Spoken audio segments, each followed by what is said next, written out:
Hello అండి, అందరికీ నమస్కారం. ఈరోజు మళ్ళీ ఒక మంచి కథతో మీ ముందుకు వచ్చేసాను. కథ పేరు అపరాజిత. ఈ కథను రచించిన వారు తిరుచానూరు శ్వేతా విష్ణు చిత్తన్. ఇంకా కథ మొదలు పెట్టేస్తున్నానండి. ఆఫీస్లో లైట్లు ఒక్కొక్కటిగా ఆరిపోతున్నాయి. అందరూ ఇళ్లకు వెళ్ళిపోయారు. లిఫ్ట్ శబ్దం ఆగిపోయింది. కారిడార్ నిశ్శబ్దమైపోయింది. కానీ 5వ అంతస్తు ఒక మూలలో చిన్న లైట్ ఇంకా వెలుగుతూనే ఉంది. అక్కడ అపరాజిత కూర్చునుంది. రెసిగ్నేషన్ లెటర్ కర్సర్ మెల్లగా మెరుస్తోంది. ఆ వెలుగు ఆమె ముఖం మీద పడుతోంది. అందులో అలసట ఉంది, అవమానం ఉంది, ఏళ్ల నిశ్శబ్ద పోరాటపు బాధ కూడా ఉంది. డియర్ సార్ అని టైప్ చేసి ఆమె వేళ్లు ఆగిపోయాయి. ఇది మొదటిసారి కాదు. ఆమెకి ఇలాంటి ఆలోచన చాలాసార్లు వచ్చింది.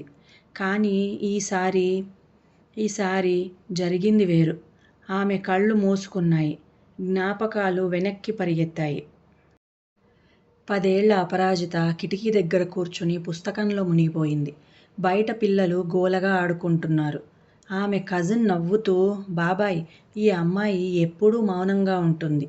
బయట ప్రపంచంలో ఎలా నిలబడుతుంది అనంది. ఆ మాటలు విని అపరాజిత తల దించుకుంది. మనసులో చిన్న గాయం. తండ్రి రామయ్య కూతురి వైపు చూసి చిరునవ్వు నవ్వాడు. మౌనం అంటే బలహీనత కాదు తల్లి. లోతైన సముద్రం కూడా నిశ్శబ్దంగానే ఉంటుంది. కొంతమంది ఎక్కువగా మాట్లాడతారు, ఇంకొంతమంది లోతుగా ఆలోచిస్తూ ఉంటారు. నా కూతురు రెండో కోవలోకి వస్తుంది. మళ్ళీ ఒకసారి ఇంట్లో గొడవ. అన్నయ్య, ఆడపిల్లకి అంత చదువు ఎందుకు? రామయ్య నవ్వుతూ చెప్పాడు. ఎందుకంటే తను చదవాలనుకుంటోంది. చివరికి పెళ్ళే కదా. నా కూతురు తన దారిని తానే ఎంచుకుంటుంది. ఆ మాటల్లో తన తండ్రి గొంతు పెద్దగా లేదు, కానీ చాలా నమ్మకంగా చెప్పినట్లు అపరాజితకు అనిపించింది. తల్లి సావిత్రి రాత్రి పడుకునే ముందు కూతురి తల నిమురుతూ చెప్పేది, నీ జీవితం నువ్వే తీర్చిదిద్దుకోవాలమ్మా. మేము నీ వెనుక ఉంటాం. ముందు నువ్వే నడవాలి. ఆ స్పర్శ, ఆ స్వరం ఆమె మనసులో ఇంకిపోయింది. చదువు పూర్తయింది. ఉద్యోగం వచ్చింది. జీవితం ముందుకు సాగింది. కొన్నేళ్ల తర్వాత అపరాజిత జీవితంలోకి రఘు వచ్చాడు. రఘు ఒక ఫేమస్ కార్డియాలజిస్ట్. 10 ఏళ్ల కఠోర శ్రమతో నిర్మించుకున్న రెప్యుటేషన్, చేతుల్లో ఎన్నో ప్రాణాలు కాపాడిన అనుభవం. అపరాజిత మొట్టమొదటిసారి అతన్ని చూసింది ఒక సెమినార్లో. అతను మాట్లాడుతున్నాడు, ఆమె వింటోంది. అతను గమనించాడు. వారి ప్రేమ నెమ్మదిగా పెరిగింది. మాటల్లో కాదు, అర్థం చేసుకోవడంలో. పెళ్లి తర్వాత రఘుకు లండన్లో ఒక ప్రతిష్టాత్మక ఫెలోషిప్ ఆఫర్ వచ్చింది. కార్డియాలజీలో ప్రపంచ స్థాయి శిక్షణ. అది అతని దశాబ్ద కాలపు కల. ఆ రోజు రాత్రి వాళ్ళిద్దరూ చాలాసేపు మాట్లాడుకున్నారు. అపరాజిత అంది, నువ్వు వెళ్ళు రఘు. ఇది నీ జీవితంలో గొప్ప అవకాశం. నా గురించి ఆందోళన పడాల్సిన అవసరం లేదు. డెలివరీ అయిన తర్వాత నేను కూడా అక్కడికి వచ్చి ఏదో ఒక పని చూసుకుంటాను. రఘు కిటికీ వైపు చూశాడు. కాసేపు మాట్లాడలేదు. తర్వాత, అపరాజిత, 3 ఏళ్లుగా నువ్వు ఎంతో కష్టపడ్డావు. ఇప్పుడు కంపెనీలో ఓ స్థాయికి వచ్చావు. నేను లండన్ వెళ్తే నీ కెరీర్ను మళ్ళీ 0 నుంచి ప్రారంభించాలి. అంతేకాదు, నిన్ను ఈ సమయంలో ఒంటరిగా వదిలి వెళ్ళడము నాకు అస్సలు ఇష్టం లేదు అన్నాడు. కానీ నీ ఫెలోషిప్ మరి? రఘు ఆమె వైపు తిరిగి చూశాడు.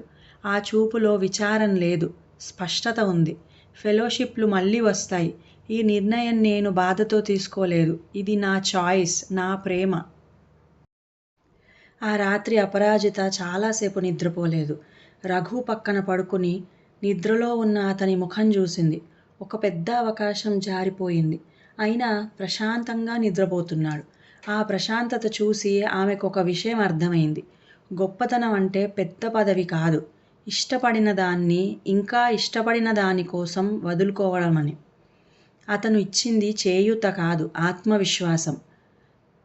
ఆదిత్య పుట్టాక అపరాజిత జీవితం 2 నదుల సంగమంలా మారింది. రెండూ ఒకే సముద్రంలోకి కలవాలని తపిస్తూ మధ్యలో రాళ్లను, ఒడ్డులను దాటుతూ ప్రవహిస్తున్నాయి. మెటర్నిటీ లీవ్ ముగిసిన రోజు ఉదయం ఆమె మంచం పక్కన నిలబడింది. చేతిలో ఆఫీస్ బ్యాగ్. బెడ్ మీద ఆదిత్య నిద్రపోతున్నాడు. ఆమె అడుగు వేసింది, ఆగింది, మళ్ళీ వేసింది, మళ్ళీ ఆగింది. ఉద్యోగానికి వెళ్ళాలి అని ఆమెకు తెలుసు. అది బాధ్యత. కానీ తల్లిగా మారిన తర్వాత జీవితం మారిపోతుంది. బయటికి అడుగు వేసిన ఆమె మనసు ఇంటి గడప దాటలేదు. ఆఫీస్లో ఫైల్స్ మధ్య కూర్చున్న ఆలోచనలు మాత్రం బాబు చుట్టూనే తిరుగుతున్నాయి. ఒక పని చేసే మహిళగా కనిపించిన లోపల మాత్రం ప్రతి క్షణం తల్లిగానే బతుకుతోంది. ఆఫీస్లో మధ్యాహ్నం ఒక సమయానికి ఆమె శరీరం ఆమెకు గుర్తు చేసేది బిడ్డ ఆకలిగా ఉన్నాడని. ఆ సమయంలో ఆమె మీటింగ్ను ఆపుకోలేదు, క్లయింట్ కాల్ను ఆపుకోలేదు. అలాగే ఆమె శరీరము ఆపుకోలేక బ్లౌజ్ తడిసేది. ఆఫీస్లో బాబును తెచ్చుకుని పాలు పట్టే ఏర్పాటు లేదు. ఎవరికీ ఆ అవసరం అర్థం కాదు. అది వారి తప్పు కాదు. అమ్మతనం అనే అనుభవం లేకపోతే ఆ లోతు అర్థమవడం కష్టం. శస్త్రచికిత్సతో బిడ్డకు జన్మనిచ్చిన శరీరం ఇంకా పూర్తిగా కోలుకోలేదు. ప్రతి మెట్టు దిగేటప్పుడు కడుపు దగ్గర మెల్లగా లాగుతున్న నొప్పి గుర్తు చేస్తుంది ఆమె ఇంకా కోలుకుంటున్న తల్లి అని. కానీ ఆ నొప్పి కంటే ఎక్కువగా లాగేది మరో భావం, బిడ్డ కోసం పరుగెత్తే తల్లి మనసు. ఒకవేళ బాబుని నాతో పాటు ఇక్కడికి తీసుకురాగలిగితే ఆమెలోని తల్లి ఆశగా అనుకుంది. కానీ ఇక్కడ పాలు పట్టించేది ఎక్కడ? తీసుకుని వచ్చేందుకు అనుమతి కూడా లేదు. ఆమెలోని ఉద్యోగి మౌనంగా సమాధానం చెప్పింది. ఆఫీస్లో మధ్యలో ఇంటికి వెళ్ళి 10 నిమిషాలు బిడ్డకు పాలు పట్టించే పర్మిషన్ను ఎంతో కష్టపడి సాధించింది. అయినా అది రోజుకి 2 సార్లు మాత్రమే. ఆ సమయం కూడా కంపెన్సేట్ చేయాలి అని మేనేజర్ ఒకరోజు చల్లగా చెప్పాడు. ఆ మాట విన్న క్షణం ఆమెలోని తల్లి వేదనతో ప్రశ్నించింది, ఇదెక్కడి న్యాయం?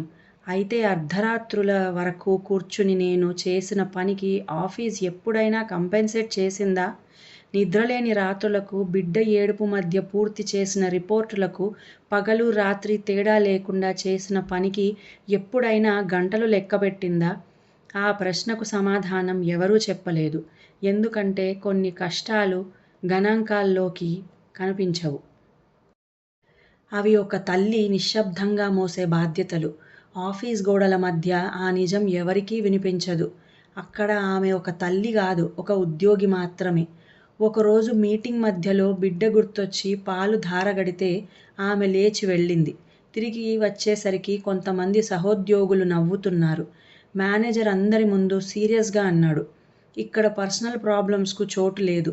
మళ్ళీ ఇలా జరిగితే హెచ్ఆర్తో మాట్లాడాల్సి వస్తుంది. ఆ మాట గుండెల్లో గుచ్చుకుంది. అందరి ముందు జరిగిన ఆ అవమానానికి ఆమె ముఖం ఎర్రబడింది. కొన్నాళ్ళు గడిచాయి. మేనేజర్ ఒకరోజు పిలిచాడు. ఒక కొత్త ప్రాజెక్ట్ ఉంది, నువ్వు టీం లీడ్గా తీసుకుంటావా అని. ప్రయత్నిస్తాను అని చెప్పింది. ఆ రాత్రి రఘు అన్నాడు, ప్రయత్నించడం కాదు, నువ్వు చేసేస్తావు. ఆ మాటను చెప్పినవాడు తన జీవితంలో ఒక పెద్ద అవకాశాన్ని ఆమె కోసం వదులుకున్నవాడు. అందుకే ఆ మాటలో బరువు ఉంది. ఉదయం 5 గంటలు. ఇంకా నగరం పూర్తిగా మేల్కొనలేదు. కిచెన్లో చిన్న స్టవ్ మీద పాలు మరిగే శబ్దం వినిపిస్తోంది. అపరాజిత నిశ్శబ్దంగా పనుల్లో నిమగ్నమై ఉంది. ఒకవైపు ఆదిత్యకి టిఫిన్ రెడీ చేస్తోంది. మరోవైపు రఘుకి కాఫీ సిద్ధం చేస్తోంది.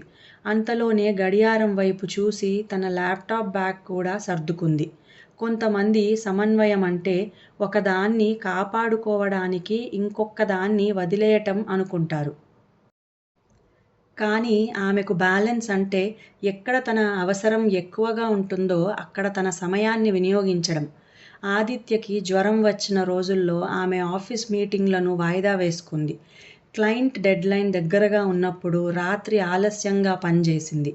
ఆదిత్య స్కూల్ నుంచి వచ్చి రోజు ఎలా గడిచిందో చెబుతుంటే అపరాజిత శ్రద్ధగా వింటుంది. ఆ చిన్ని కబుర్లు ఆమెకి ఎంతో ముఖ్యమైన విషయాల్లా అనిపిస్తాయి. రఘు ఏదైనా సమస్యను ఎదుర్కొంటున్నప్పుడు ఆమె నిశ్శబ్దంగా అతని పక్కన ఉంటుంది. కానీ ఆమె జీవితంలో ఒక చిన్న లోపం ఉంది. అది ఆమెకు తెలుసు. చేసిన పనిని చెప్పుకోవడం ఆమెకు రాదు. ఆఫీస్లోనూ అంతే. ఆమె చేసిన పని ఫలితంగా మారుతుంది. కానీ దాని గురించి మాట్లాడే స్వభావం ఆమెకు లేదు. చాలాసార్లు కొలీగ్స్ తమ కృషిని గొప్పగా చెప్పుకునేవారు. అప్పుడు వాళ్ళకే గుర్తింపు వచ్చేది. అపరాజిత మాత్రం మౌనంగా తన పనిలోనే ఉండేది. సమాజం చాలాసార్లు పెద్దగా చెప్పుకునే వాళ్లకే గౌరవం ఇస్తుందని కూడా ఆమెకు తెలుసు. కానీ ఆమె ఆ మార్గాన్ని ఎంచుకోలేకపోయింది. ఒకసారి రఘు నవ్వుతూ అడిగాడు, నీ పని గురించి కొంచెం చెప్పుకుంటే తప్పేంటి? అపరాజిత కూడా నవ్వింది. చెప్పుకోవడం నేర్చుకోవాలి అనిపిస్తుంది. కొద్దిసేపు ఆగి మెల్లగా చెప్పింది. కానీ నా మనసు అలా చేయనివ్వదు. రఘు చిరునవ్వుతో అన్నాడు. అది బలహీనత కాదు, అది నీ స్వభావం. అపరాజితకు జీవితం పైన ఒక స్పష్టమైన నమ్మకం ఉంది. ఎంత కష్టం వచ్చినా, ఎంత నిరాశ వచ్చినా ఎప్పుడూ వదిలేయకూడదని. ప్రాజెక్ట్ సులభం కాదు. క్లయింట్ విదేశీ సంస్థ. ప్రతి వివరం ఖచ్చితంగా ఉండాలి. టీంలో రాజేష్ సీనియర్, అనుభవజ్ఞుడు. మొదటి మీటింగ్లోనే అతను అన్నాడు, ఈ ప్రాజెక్ట్ని నువ్వే లీడ్ చేస్తావా అని. మనకు ఇక్కడ సీనియర్ అనుభవం అవసరం కదా. అపరాజిత ప్రశాంతంగా అంది. చేస్తేనే కదా పని తెలిసేది, అనుభవం వచ్చేది. రాత్రులు నెమ్మదిగా పొడవయ్యాయి. ఆదిత్య నిద్రపోయిన తర్వాత ల్యాప్టాప్ తెరుచుకునేది. రాత్రి 2 గంటల వరకు పనిచేసేది. అయినా ఉదయం మళ్ళీ లేచి అదే నవ్వుతో రోజు మొదలుపెట్టేది. ఒకరి పని ఆగిపోతే ఆమె సరిచేసేది. ఒకరికి అర్థం కాకపోతే ఆమె వివరించేది. టీం పనికి ఆమె వెన్నుదన్నుగా ఉంది. కానీ ఆ సంగతి పైవారికి కనిపించడం లేదు. ఒకరోజు క్లయింట్ మీటింగ్లో అపరాజిత తయారు చేసిన ప్రజెంటేషన్ చూసి క్లయింట్ అన్నాడు, ఎక్సలెంట్, వెరీ డీటెయిల్డ్ ప్లానింగ్. వెంటనే మేనేజర్ నవ్వుతూ అన్నాడు, రాజేష్ వర్క్డ్ ఆన్ దిస్ అని. అపరాజిత గుండె ఒక్కసారి ఆగిపోయినట్లు అనిపించింది. ఆమె మాట్లాడాలనుకుంది. కానీ ఆ గదిలో ఆ క్షణంలో గొంతు రాలేదు. బయటికి వచ్చాక ఒక సహోద్యోగి నవ్వుతూ అన్నాడు, నువ్వు సైలెంట్గా ఉంటావు గదా, ఇక్కడ మాట్లాడని వాళ్లకు ఏదీ దక్కదు. ఆ మాట చాలా గట్టిగా తగిలింది. అపరాజిత కళ్ళ ముందు ఒక్కసారిగా ఎన్నో దృశ్యాలు మెరిశాయి. నిద్ర లేకుండా పనిచేసిన రాత్రులు, ఆదిత్యకు పాలు ఇవ్వటానికి పరుగులు పెట్టిన మధ్యాహ్నాలు, రఘు వదులుకున్న ఫెలోషిప్ అన్నీ. ఆమె చేతులు మెల్లగా వణికాయి. ఆ రోజు మనసు విరిగిపోయింది. ఆ రాత్రి అపరాజిత ఇంటికొచ్చింది. ముఖం పైన రోజూ ఉండే నవ్వు లేదు. రఘు తన ఆన్లైన్ మీటింగ్ పూర్తి చేసుకుని స్నానం చేసి బయటికొచ్చాడు. అతను ఒకసారి ఆమె ముఖం చూసి ఆగిపోయాడు. ఏమైంది అని అడిగాడు. ఆమె వెంటనే సమాధానం చెప్పలేదు. కొద్దిసేపు కిటికీ దగ్గర నిలబడి బయట అంధకారాన్ని చూస్తూ ఉండిపోయింది. రఘు పక్కన వచ్చి కూర్చున్నాడు. అడగలేదు, వేచి ఉన్నాడు. చివరికి ఆమె అంది, రఘు, ఈసారి నేను హెచ్ఆర్కి ఫిర్యాదు చేశాను. నేను చేసిన పని నా కష్టమే, కానీ పేరు మాత్రం ఇంకొకరికొచ్చింది అని. ఆమె కళ్ళల్లో తడి. ఇలా జరగటం మొదటిసారి కాదు రఘు, కానీ ఈసారి చాలా బాధగా ఉంది.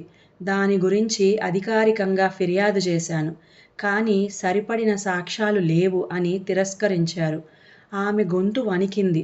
మెల్లగా తల దించుకుంది. నువ్వు టీంతో కలిసిపోవడం లేదు అన్నాడు మేనేజర్. రాజేష్ నాతో మాట్లాడడమే మానేశాడు. ఇప్పుడు మొత్తం ఆఫీస్ నాకెదురు నిలిచినట్టుంది. రఘు మాట్లాడలేదు. అపరాజిత కళ్ళల్లో నీళ్లు. నేను పోరాడాను రఘు. మొదటిసారి నా గురించి నేను నోరు తెరిచాను. ఎన్నాళ్లగానో మౌనంగా భరించిన తర్వాత ఇది న్యాయమా అని అడిగాను. కానీ ఆ ప్రశ్న అడిగిన క్షణం నుంచే నా చుట్టూ ఉన్న ప్రపంచం మారిపోయింది. నిన్నటి వరకు నాతో కలిసి నవ్విన వాళ్ళు ఈరోజు నా వైపు చూడకుండా వెళ్ళిపోతున్నారు. నేను చేసిన తప్పు ఏంటంటే నా మౌనాన్ని భంగం చేయడం. నువ్వు నా కోసం నీ ఫెలోషిప్ కూడా వదిలేశావు. ఇక్కడ నిలబడటానికి నేను ఎంత కష్టపడుతున్నానో నీకు తెలుసు. కానీ రఘు, కొన్ని వ్యవస్థలు ప్రశ్నలను సహించవు. అవి విధేయతను మాత్రమే కోరుకుంటాయి. నిజం చెప్పిన క్షణం నుంచే మనల్ని ఒంటరిగా నిలబెడతాయి. ఇప్పుడు నా ముందున్నది ఒకే ప్రశ్న. నా గౌరవం కాపాడుకోవడానికి ఇక్కడి నుంచి వెళ్ళిపోవాలా, లేక ఇక్కడే నిలబడి ఇంకా గాయపడటానికి సిద్ధంగా ఉండాలా? రఘుకు ఇప్పుడు అర్థమవుతోంది. ఆమె మనసులో రాజీనామా ఆలోచన ఎందుకు పుట్టిందో. అది బలహీనత కాదు. ధైర్యంగా పోరాడిన తర్వాత కూడా ఫలితం లేకపోయినప్పుడు మనసులో మిగిలే నిశ్శబ్ద నిరాశ. రఘు చాలాసేపు మాట్లాడలేదు. కిచెన్లోకి వెళ్ళి 2 కప్పుల వేడి పాలు తీసుకొచ్చాడు. 1 కప్పు ఆమె చేతిలో పెట్టాడు. ముందు ఇది తాగు. ఆ నిశ్శబ్దంలో రఘు మెల్లగా మొదలుపెట్టాడు. నువ్వు ఫిర్యాదు చేశావు. వ్యవస్థ వినలేదు.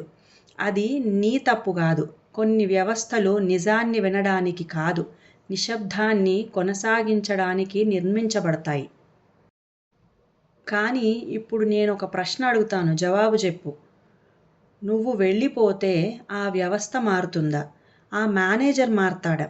కానీ రేపు నీ కుర్చీలో ఇంకో మహిళ కూర్చుంటుంది. ఆమె కూడా ఒకరోజు ఇలాగే నీలాగే ఇది న్యాయమా అని అడుగుతుంది.